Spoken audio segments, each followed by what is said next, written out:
Greetings! I am not Peter, but I am Rebecca, and we are the Galactic Cartographers.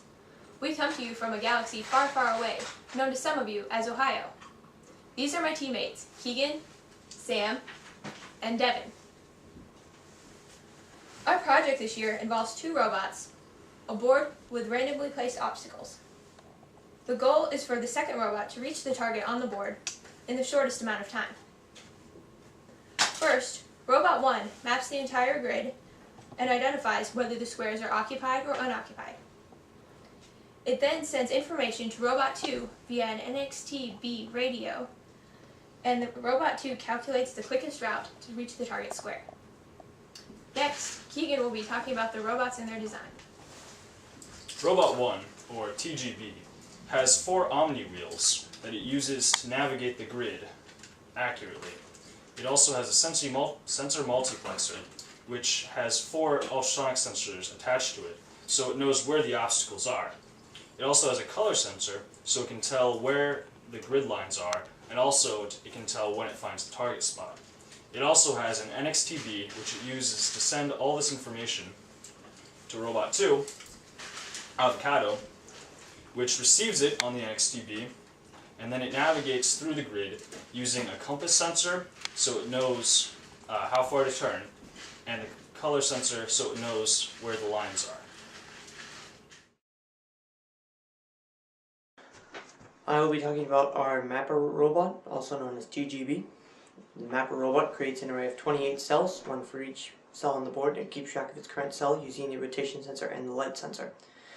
In our drive right subroutine, as I'll call it, it drives right and divides its current cell by 4, and if the current cell is equal, if the remainder is equal to 0, it stops and goes back. During this drive right, we also use our ultrasonic sensors looking beside us and in front of us, and and if it sees a box, it will fill the respective cell that the box is in, with a 2 signaling that it is closed. Then after driving left, where it divides its current cell by 4 again, and if the remainder is 1, it will stop, drive forward. So it will repeat this entire process 7 times, and during this time, it is also looking for the target. If it finds the target, it will flash twice, and then continue on its way. And it will store the cell that the target is in with a 3. So then it will also communicate everything to the other robot with an X-ray radio, and then it will draw a map. I'm Sam. I programmed Avocado. As soon as the program starts, it waits for TGB to send it data. When the data is received, it displays a map on the screen for confirmation, and after that it converts the raw data into nodes, a data type of my own devising, which contains 8 different pieces of data for each cell. Then it calculates the h value using a heuristic function for the Manhattan distance, which means it does not include any diagonal movement.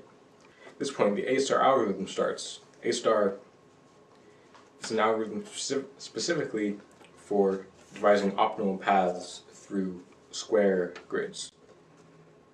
Based on both the distance traveled and the distance remaining, it finds that optimal path. At this point, it actually starts moving, and it stops once it finds the target, based on no sensors other than the compass sensor and the color sensor. We recognize that currently our project has a couple of limitations, namely that for it to run, the left lane of the left column has to be fully open. And also, depending on the box configuration, we might not map a few cells. We hope to fix these problems in the current months. We also hope to add in multiple robots to have multiple target zones and have one robot go to one target zone and the other robot go to the other target zone. It has been an interesting project, and we have enjoyed figuring out how to have multiple robots work together.